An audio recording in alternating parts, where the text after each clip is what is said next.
दोस्तों नमस्कार। आज के दिन मार्केट में हमें बहुत बड़ी गिरावट देखने को मिली और इसी गिरावट के चलते करोड़ों इन्वेस्टर्स के पैसे सुवाहा हो गए और वहीं पर ट्रेडर्स की चांदी चांदी हो गई क्योंकि मार्केट लगातार नीचे गिर रही थी और इसी गिरावट के चलते ट्रेडर्स ने धाकड़ पैसा छापा है।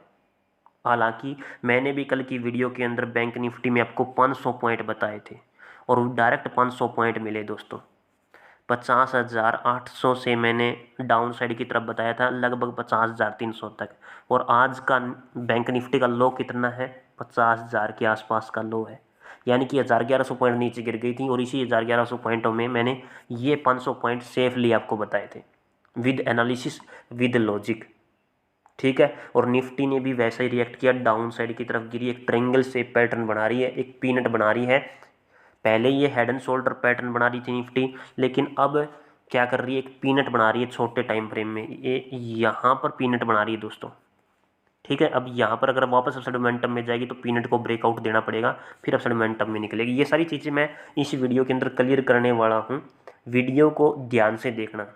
देखो दोस्तों, एक अच्छा सा बढ़िया सा एनालिसिस करने के लिए हम सिंपल 3 चीज़ों को फोकस में रखने वाले हैं। सबसे पहले FIDI डाटा को देखेंगे जो कि आज के दिन आ चुका है, फिर कुछ इंपॉर्टेंट खबरें मैं आपको बताऊंगा और तीसरे नंबर पर हम निफ्टी बैंक निफ्टी का प्रॉपर एनालिसिस करेंगे विद स्ट्रैटेजी विद लॉजिक। ठीक है, इंपॉर्टेंट सपोर्ट रेजिस्टेंस लेवल आपको बताए जाएंगे। तो सबसे पहले FIDI डाटा क्लियर कर लेते हैं। और जैसा कि अनुमान था कि आज भी हमें मार्केट से पैसा निकलता हुआ दिखेगा FII की तरफ से, तो वैसा ही हुआ। लगभग 2502 करोड़ रुपए का माल फिर से बेच दिया है। कैश मार्केट की बात हो रही है तो FII वालों ने भारतीय शेयर बाजार से थोड़ा थोड़ा करके पैसा निकाल लिया है। आज भी इन्होंने 2502 करोड़ रुपए पैसे निकाले हैं दोस्तों। ठीक है, इन्वेस्टमेंट कहाँ हो रहा है? इन्वेस्टमेंट हो रहा है दूसरे देशों की करेंसी में, बिटकॉइन में। ठीक है, इसके अलावा DI की बात करूँ तो इनको खरीदारी करनी पड़ती है। 6,145 करोड़ रुपए की खरीदारी है। ये म्यूचुअल फंड के माध्यम से, चाहे SIP के माध्यम से, लमसम के माध्यम से खरीदारी करें, इनको खरीदारी करनी पड़ती है। ओके, ये भारत के खुद के इन्वेस्टर्स होते हैं। वहीं पर इंडेक्स ऑप्शन की बात करोगे तो सबसे धाकड़ खरीदारी है 37,331 करोड़ रुपए की। और इंडेक्स ऑप्शन की बात करें तो यहाँ पर अगर आप देखोगे तो ये चीज़ आप यहाँ पर देख सकते हो, ये DI है, ये थोड़ा सा गलत है, यहाँ पर DI आएगा यहाँ पर। तो यहाँ पर दोस्तों 934 करोड़ रुपए की मामूली सी बिकवाली है। तो ऑल ओवर डाटा अभी भी थोड़ा सा नेगेटिव है। ठीक है, जैसे ही 9:15 पर मार्केट कल के दिन ओपन हो तो शुरुआत में ओपनिंग के साथ में पॉजिटिव रह सकती है। अब ये कैसे, चाहे वो गैप डाउन ओपन हो जाए, चाहे फिर वो पॉजिटिव ओपन हो जाए, ओपनिंग के साथ में हमें पॉजिटिविटी देखने को मिल सकती है दोस्तों। ठीक है, अब बात करते हैं न्यूज़ पर। पूरे दिन की बात नहीं की है मैंने, शुरुआत की बात की है। ये है दोस्तों अपना टेलीग्राम चैनल जिसका नाम है बैंक निफ्टी एनालाइजर। लगातार व्यूअर्स की संख्या बढ़ती जा रही है। अगर आप भी ज्वाइन करना चाहते हैं बिल्कुल फ्री में तो कमेंट बॉक्स के अंदर लिंक मिल जाएगा आपको। ठीक है, पहला कमेंट चेक कर लेना आप और वहाँ से क्लिक करके सीधा आप इस चैनल पर पहुँच सकते हो और ज्वाइन कर सकते हो। ओके, आज की ताज़ा खबर की अगर बात करें तो मार्केट के नीचे गिरने की 3 वजह है। तीनों मैंने आपको बता रखी है। FIs की लगातार बहुत बड़ी बिकवाली। कल भारत का CPI डाटा बढ़ के आया था। CPI डाटा मतलब consumer price index.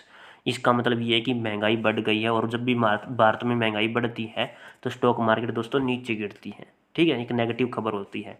Candlestick pattern की बात करें तो वहाँ पर भी एक निफ्टी के अंदर एक हेड एंड शोल्डर पैटर्न बन रहा है जो कि नेगेटिविटी को ही दर्शा रहा है। ठीक, तो ये सारे पॉइंट मैंने क्लियर कर दिए थे। FI जो भारत के बाजार से पैसा निकाल रहा है वो बिटकॉइन तथा दूसरी कंट्री की करेंसी में इन्वेस्टमेंट कर रहे हैं अभी हाल फिलहाल। ठीक है, इन्होंने प्रॉफिट बुकिंग कर ली है। अब देखते हैं कि किस हिसाब से बाजार रिएक्ट करेगा। आज के दिन US का CPI डाटा आएगा दोस्तों, जो कि यूनाइटेड स्टेट की मार्केट को एक डायरेक्शन प्रदान करेगा। और जो यूनाइटेड स्टेट का CPI डाटा है वो आ चुका है। ठीक है, टोटली फ्लैट निकल के आया है। अभी आप यूट्यूब पर या फिर इंटरनेट पर सर्च कर लेना इस वीडियो को देखने के बाद। ठीक है, तो टोटली फ्लैट है, जो पहले था अभी भी वही है। मेरे को ध्यान नहीं है कितना डाटा आया, लेकिन मैंने देखा था, अभी ध्यान नहीं है मेरे को। ठीक है, कल के दिन अमेरिका का फेडरल बजट पेश होगा जो कि काफ़ी महत्वपूर्ण है। और इसके अलावा दोस्तों यहाँ पर इस कंपनी का IPO है, जिंका लॉजिस्टिक सॉल्यूशन लिमिटेड कंपनी। इस IPO की लास्ट डेट है 18 तारीख, तो 18 तारीख तक आप अप्लाई कर सकते हो। ओके, इसके अलावा इन कंपनियों में क्या कहते हैं, ये जो कंपनियां हैं 18 और 19 तारीख को कहाँ गई, ये रहा 18 तारीख और 19 तारीख से इसके आईपीओ ओपन हो जाएंगे ग्रीन एनटीपीसी ग्रीन एनर्जी के, और लगभग 22 तारीख तक चलेंगे दोस्तों, फिर 22 तारीख को हो जाएंगे बंद। उसके बाद अगली जो खबर है वो देखो दोस्तों, यहाँ पर ये जो आईपीओ है ये मार्केट में लिस्ट हो चुके हैं, और स्विगी लिमिटेड जो आईपीओ जिसकी चर्चा काफ़ी हो रही थी वो भी लिस्ट हो चुका है, और आज के दिन आप देख सकते हो कितना बड़ा मोमेंटम इसके अंदर देखने को मिल रहा है। ठीक है, इसके अलावा कुछ कंपनियों के रिजल्ट आएंगे कल के दिन 14 तारीख को, यहाँ पर आप देख सकते हो 14 तारीख लिखी हुई है ऊपर ही ऊपर। ठीक है, हिंदुस्तान एरोनॉटिक्स और ग्रासिम, हीरो मोटरकॉप, मथुंत फाइनेंस, ठीक, और ये Bharat Dynamic Limited company, Global Health, इन सब कंपनियों के कल के दिन रिजल्ट आएंगे। जिसके पास स्टॉक है वो इन स्टॉक्स पर नज़र रख सकता है, इन कंपनियों के रिजल्ट पर नज़र रख सकता है। इसके अलावा भारत का रुपया वीक होता जा रहा है, वहीं पर अमेरिकी डॉलर मजबूत हो रहा है। अभी हाल फिलहाल अमेरिकी डॉलर 84 रुपये के ऊपर पहुंच गया है दोस्तों, $1 = 84 रुपये, कुछ पॉइंट है ऊपर दोस्तों। ठीक है, भारत के लिए नेगेटिव खबर है ये। पॉजिटिव खबर सिर्फ एक आई है, निर्मला सीतारमण का बहुत बड़ा बयान आज के दिन आया है। उनका कहना है कि भारत के बाहर से जो सामान भारत में आता है, ठीक है, उस पर टैक्स कम कर दिया जाएगा, यानी कि इंपोर्ट टैक्स कम हो जाएगा। ये हमारे लिए पॉजिटिव खबर है। ऐसे में बहुत बड़ी बड़ी कंपनियां हिंदुस्तान की तरफ रुख करेगी। इसके अलावा सारी न्यूज़ अब ख़त्म हो चुकी है। देखो, अगर कोई भी लेटेस्ट अपडेट होगी तो मैं टेलीग्राम चैनल पर ही अपलोड करूँगा, या फिर स्टॉक से संबंधित कुछ खबर होगी तो भी मैं टेलीग्राम चैनल पर ही अपलोड करूँगा, तो टेलीग्राम चैनल को अवश्य ज्वाइन करें।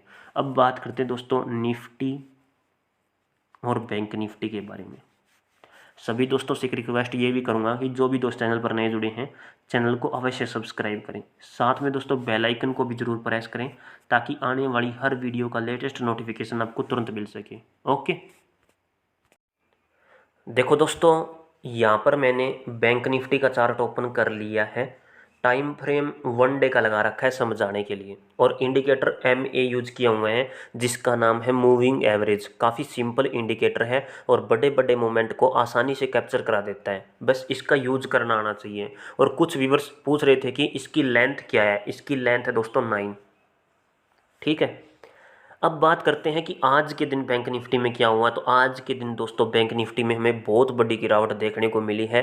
क्लोजिंग 50,088 के लेवल पर काफ़ी नेगेटिव है, और कैंडल्स की अगर बात करें तो एक IFC कैंडल बनी है, वो भी बीरिश, मैं नाम लिख देता हूँ। अब ध्यान से देखना कि मैं किस प्रकार से एनालिसिस कर रहा हूँ। IFC का मतलब होता है इंस्टीट्यूशनल फंडिंग कैंडल। ये दोनों साइड बनती है, जब रेजिस्टेंस लेवल को काटना होता है तब ये एक बड़ी बिग बार IFC कह सकते हो, बुलिश कैंडल कह सकते हो, लेकिन एक सपोर्ट लेवल को काटना होता है तो एक बेरिश IFC बनती हैं। ठीक है, ये बड़े बड़े इंस्टीट्यूशनल होते हैं जो दागड़ पैसा लगाते हैं, और दागड़ पैसा जब निकालते हैं तब इस प्रकार की कैंडल बनती है दोस्तों। अब किसी ने क्या कहते हैं इसको, तकड़ी सेलिंग की है, ठीक है, तो उस वजह से हमें यहाँ पर इंडाइसिस के अंदर IFC कैंडल देखने को मिली है। और IFC वहीं पर दिखाई देगी दोस्तों जहाँ पर हमें बहुत बड़ा मोटा रेजिस्टेंस लेवल या सपोर्ट लेवल दिखाई दे। अब यहाँ पर मोस्ट इंपॉर्टेंट सपोर्ट लेवल है 1, 2, 3। कई बार यहाँ से मार्केट एब्सोल्यूट मोमेंटम में जा चुकी है, अब आप यहाँ पर देख सकते हो। ठीक है, समझ रहे हो। तो अब यहाँ पर इस लेवल पर आकर के IFC ने एक ही कैंडल के अंदर क्लोजिंग नीचे की तरफ दे दी, यानी कि पूरे सपोर्ट लेवल को एक ही कैंडल ने काट दिया। तो ये रियल वाला मूव होता है डाउन साइड की तरफ। ठीक है, तो इसका मतलब ये एक जो गिरावट आई है वो रियल वाली गिरावट है, कोई फेक नहीं है। ठीक है, समझ रहे हो। कल मैंने क्या बताया था, याद होगा आप सभी को, बोला था मैंने 50,800 के लेवल के जैसे ही नीचे निकले हम पी साइड की तरफ ट्रेड के बारे में सोचेंगे, और कितना सोचेंगे, 500 पॉइंट, 50,300 तक का मूवमेंट रहेगा मेरा। ठीक है, 50,300। ना यकीन आए ना, पिछली वीडियो यूट्यूब चैनल पर पड़ी हुई है, उस वीडियो को देख सकते हो। तो 50,300 तक का टारगेट था, 50,800 पर मैंने आपको बताया था, यानी कि बीच में टोटल पड़ते हैं 500 पॉइंट, और यही हमारे प्रॉफिट वाले थे। ओके, अब ये इंस्टीट्यूशनल फंडिंग कैंडल आने का मतलब मैंने आपको बता दिया क्यों आई है, क्योंकि मोस्ट इंपॉर्टेंट रेजिस्टेंस लेवल को काटने के लिए आई है। इसका एक और लॉजिक समझाता हूँ मैं आपको। देखो, यहाँ पर मैं एक ट्रेड लाइन लेता हूँ, यहाँ से हमें जितना सेलिंग प्रेशर देखने को मिला इन 3 कैंडल्स के अंदर, ये कहाँ गई यार, लगभग यही है, और उतना ही सेलिंग प्रेशर हमें यहाँ पर देखने को मिला है। जितना इन 3 कैंडल्स के अंदर सेलिंग प्रेशर आया उतना ही सेलिंग प्रेशर हमें यहाँ पर देखने को मिला। ठीक है, अब ये एक स्ट्रैटजी होती है दोस्तों कि अगर बीच में एक बुलिश कैंडल आ जाए, उससे पहले 3 बिग बार कैंडल है, बिग बार कह रहा हूँ सॉरी, 3 लाल रंग की कैंडल है, उसके बाद एक हरी कैंडल आ जाए, तो उसके हाईली चांस होते हैं कि उससे आगे की जो कैंडल होगी उसमें भी सेलिंग प्रेशर उतना ही होगा जितना यहाँ पर है। अगर एक्स्ट्रा सप्लाई आ रही है, एक्स्ट्रा सेलिंग प्रेशर आ रहा है, तो देखो रिकवरी वाला पॉइंट तो यही है, यहीं से मार्केट को रिकवर होना चाहिए था। रिकवर हुई मार्केट, देखो आज जैसे गैप डाउन ओपन होती है यहाँ पर रिकवर हुई, 9:15 पर ओपन होने के बाद हमें थोड़ी मोटी रिकवरी देखने को मिली, लेकिन मार्केट ने दोबारा इस लेवल को काट दिया, और जैसे लेवल को काटा, पी साइड की तरफ ट्रेड के बारे में आप सोच सकते थे, आपको पता ही है, मैंने बता रखा था। अब जो ये सेलिंग प्रेशर जितना था, मैं इसको डबल कर देता हूँ दोस्तों यहाँ पर, ये देखो एडजैक्ट, किस किस को समझ में आया, यानी कि यहाँ तक का जो सेलिंग प्रेशर था ना, वो रियल वाला सेलिंग प्रेशर था, समझ रहे हो, समझ गए दोस्तों। और इसके नीचे जो एक्स्ट्रा एक्स्ट्रा क्या कहते हैं इसको, एक्स्ट्रा जो सप्लाई हमें देखने को मिली है, थोड़ी सी एक्स्ट्रा है ये, और यहाँ पर अगर मैं इस प्रकार से ऐड करना चाहूँ तो इस प्रकार से कर सकता हूँ। तो ये एक्स्ट्रा सप्लाई आई है, अगर मार्केट इसको कंटिन्यू करती है, थोड़ा सा अपसाइड मोमेंटम पंप दिखाती है और वापस डाउन साइड की तरफ आ जाती है, तो यही सप्लाई फिर मैं और डबल ट्रिपल कर दूंगा यहाँ पर, ऐसा हो जाएगा ये सप्लाई। ठीक है, समझ रहे हो। तो अभी एक सेकंड, एक सेकंड, हाँ अभी यहाँ पर थी ये, तो जिस जैसे कि एक बिग बार कैंडल बनी है, तो मार्केट ने इस लेवल को क्रॉस तो कर दिया है, लगभग 50,400 500 के लेवल को इसने डाउन साइड की तरफ क्रॉस कर दिया है। तो अगर कल के दिन ये थोड़ा पंप करे ना और इस लेवल को क्रॉस नहीं कर पाई ऊपर की तरफ, वापस डाउन साइड की तरफ गिर गई, तो जैसे 50,088 के लेवल के नीचे निकलेगी, हम तुरंत पी साइड की तरफ ट्रेड के बारे में सोचेंगे। ठीक है, समझ रहे हो। और कितना सोचेंगे, फिर से बता रहा हूँ, ये नोटिस कर लो, सप्लाई में 3 गुना कर दूंगा और इसका हाफ पॉइंट तक का अपना टारगेट हो जाएगा, क्योंकि ये इंडियन मार्केट है, इंडियन मार्केट में काफ़ी वॉलीटिलिटी रहती है, तो ऐसे में इस पॉइंट का मैं हाफ पॉइंट ही लेकर चलूँगा। मैं मार्केट में बिल्कुल सेफ रहना चाहता हूँ, बिल्कुल सेफ। ओके दोस्तों, अब अगर ये दूसरी स्ट्रैटेजी का इस्तेमाल करती है, मान के चलते हैं कि, सॉरी ये क्या हो गया, हाँ मान के चलते हैं कि अब ये रिकवरी वाला लेवल है, यहाँ से अपसाइड मोमेंटम में मार्केट उठती है, ठीक है, इस लेवल के नीचे नहीं जा पाती, इस लेवल के नीचे वापस नीचे नहीं आती है, अपसाइड मोमेंटम में जाती है। तो जैसे कि एक बिग बार कैंडल है, एक इंस्टीट्यूशनल फंडिंग कैंडल है, तो इसका जो हाफ पॉइंट पड़ेगा दोस्तों वो पड़ेगा 50,600 पर। ठीक है, अगर डाउन साइड की तरफ निकले 50,200 के ऊपर निकले, तो हम सी साइड की तरफ एक स्कैल्पिंग के बारे में सोच सकते हैं। मोमेंटम रहेगा 50,600 तक का, 50,200 से 50,600, समझ रहे हो। अब ये जो मैंने स्ट्रैटेजी आपको बताई है ना, वो इस लेवल पर बताई है, इस चीज़ को देखते हुए। अब जो अलग स्ट्रैटेजी लग रही है वो और बता देता हूँ, क्योंकि एक रैली को फाइंड करने के लिए, एक बड़ा मोमेंट को फाइंड करने के लिए एक कैंडल बहुत होती है, लेकिन उसके लिए सबूत चाहिए हमें, हमें बहुत ज़्यादा सबूत चाहिए कि यही वो कैंडल है जो मार्केट में हमें अच्छा खासा मोमेंट देगी, समझ रहे हो।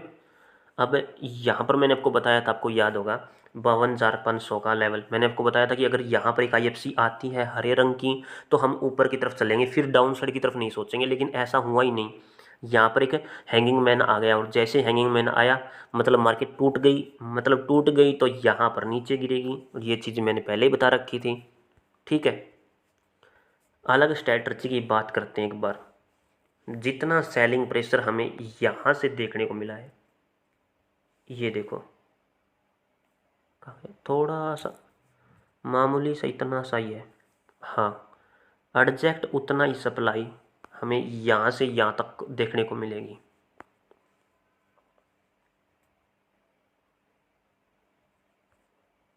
थोड़ा सा और नीचे,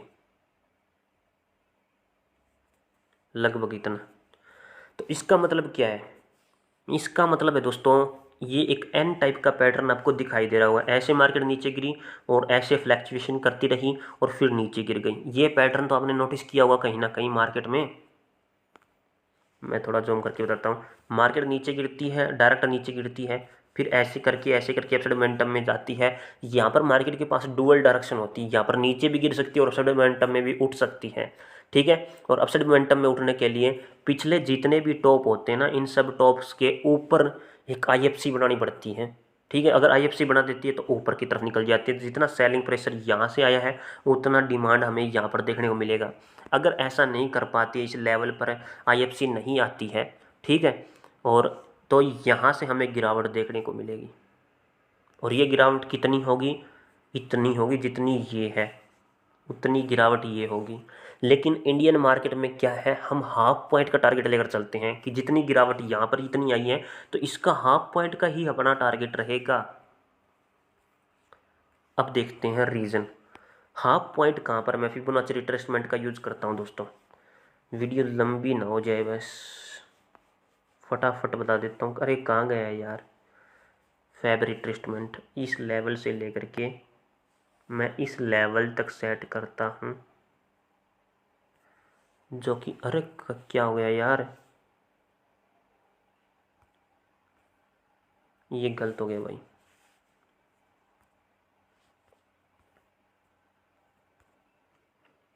ये देखो दोस्तों, अभी यहीं से हम हाई लो से लेकर के हाई तक का फिबोनाची रिट्रेसमेंट यूज़ कर लेते हैं। ये मैंने यूज़ कर लिया। 50% एरिया यहाँ पर पड़ रहा है इसका, इस लेवल पर, इस लेवल के आसपास। यानी कि ये जो बॉटम है ना इसका, ये 50% एरिया है।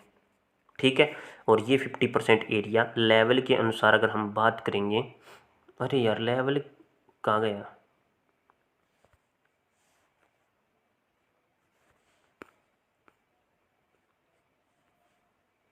अब बिल्कुल सही है। 50% एरिया पड़ेगा 50,500 पर। यानी कि इस लेवल के ऊपर निकलेगी तो हम ऊपर की तरफ सोचेंगे, ना कि नीचे की तरफ। ठीक है, 50,500 का लेवल मोस्ट इंपॉर्टेंट लेवल है। बार बार यही लेवल निकल के आ रहा है। तो मैं सिंपल भाषा में आपको समझा देता हूँ कि 50,500 के ऊपर जैसे निकलती है, हाफ पॉइंट के ऊपर निकलती है, तो हम सी साइड की तरफ ट्रेड के बारे में सोचेंगे। लेकिन जब तक ये 50,500 से नीचे नीचे है या फिर 50,200 से भी नीचे नीचे है तो हमें यहाँ पर डाउन की तरफ ही सोचना पड़ेगा दोस्तों। ठीक है, क्योंकि जो सेलिंग प्रेशर है वो कंटिन्यू है, और कितना कंटिन्यू है, जितना सेलिंग प्रेशर यहाँ है उतना ही सेलिंग प्रेशर यहाँ होगा। लेकिन टारगेट हमें हाफ पॉइंट का रखना है। ठीक है, कई बार हाफ पॉइंट से मार्केट रिवर्स हो जाती है। समझ गए दोस्तों? तो सारी चीज़ें क्लियर कर दी है मैंने। मार्केट अगर जाएगी तो अपसाइड मोमेंटम में हाफ पॉइंट तक जाएगी, 50,500 से 50,600 तक का मोमेंट रहेगा अपना कल के लिए। ठीक है, और अगर रैली कंटिन्यू करती है तो थोड़ा मोटा पॉजिटिव ओपन होने के बाद अगर डाउन साइड की तरफ खिसक जाती है ना, तो 50,000 के नीचे हम पी साइड की तरफ ट्रेड के बारे में सोचेंगे।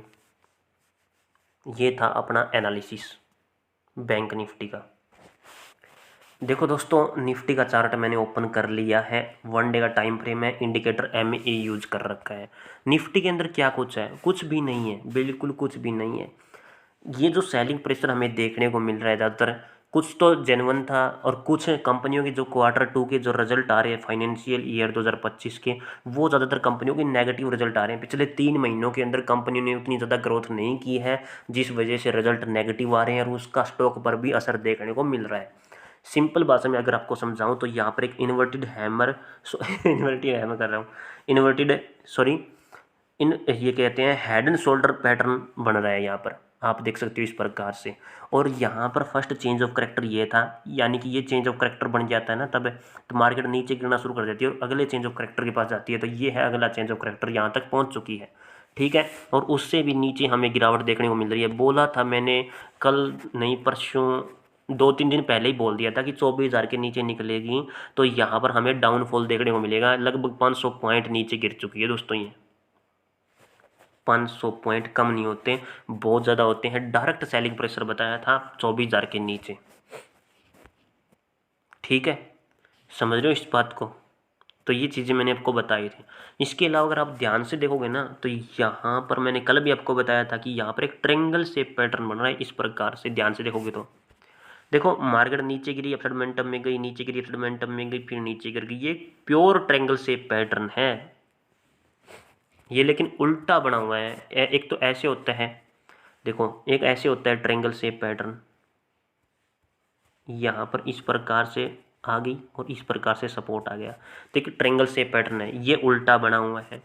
अब मार्केट अगर रिवर्स लेकर के जाएगी ना तो इस लेवल पर मुझे एक IFC कैंडल चाहिए। पॉजिटिव तभी होगी मार्केट जब 24,500 के ऊपर निकल जाएगी।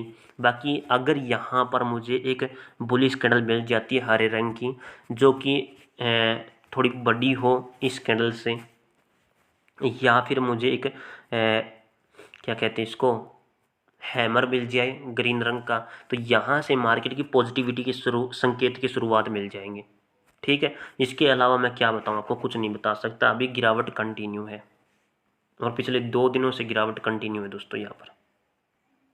ठीक है, इसके अंदर और देख लेते हैं दोस्तों। बाकी जो गिरावट आई है वो यहाँ से लेकर के कहाँ गई, ये थोड़ा सा नीचे है जी मेरे भाई, ये भी थोड़ा ज़्यादा हो गया। उतनी गिरावट थी, बिल्कुल उतनी गिरावट थी। और अरे यार क्या हो रहा है यार, ये यानी कि जितनी गिरावट यहाँ पर थी ना दोस्तों, यहाँ पर थी इन दोनों कैंडल्स के अंदर थी, उतनी गिरावट एक पॉजिटिव कैंडल बनने के बाद थी। अब जितना सेलिंग प्रेशर इसके अंदर है, इसका डबल सेलिंग प्रेशर यहाँ पर है। ठीक है, और अगर इस लेवल को निकाल देती है तो फिर मैं इसका ट्रिपल सेलिंग प्रेशर कर दूंगा यहाँ पर। तो कल के दिन अपना महत्वपूर्ण लेवल होगा 23,700 का। 23,700 के ऊपर अगर चलती है तो हम सी साइड की तरफ ट्रेड के बारे में सोचेंगे, और डायरेक्ट 24,000 का लेवल मेरा महत्वपूर्ण रहेगा निफ्टी के लिए। ठीक है, और अगर 23,500 से पॉजिटिव ओपन होने के बाद 23,500 के लेवल क्रॉस कर देती तो हम पी साइड की तरफ ट्रेड के बारे में सोचेंगे। ठीक, समझ रहे हो? तो वीडियो देखने के लिए आप सभी का बहुत बहुत धन्यवाद। जिस भी दोस्त ने चैनल को सब्सक्राइब नहीं किया, सब्सक्राइब अवश्य करें। साथ में दोस्तों बेल आइकन को जरूर प्रेस करें। मिलता हूं दोस्तों नेक्स्ट वीडियो में। भारत माता की जय दोस्तों।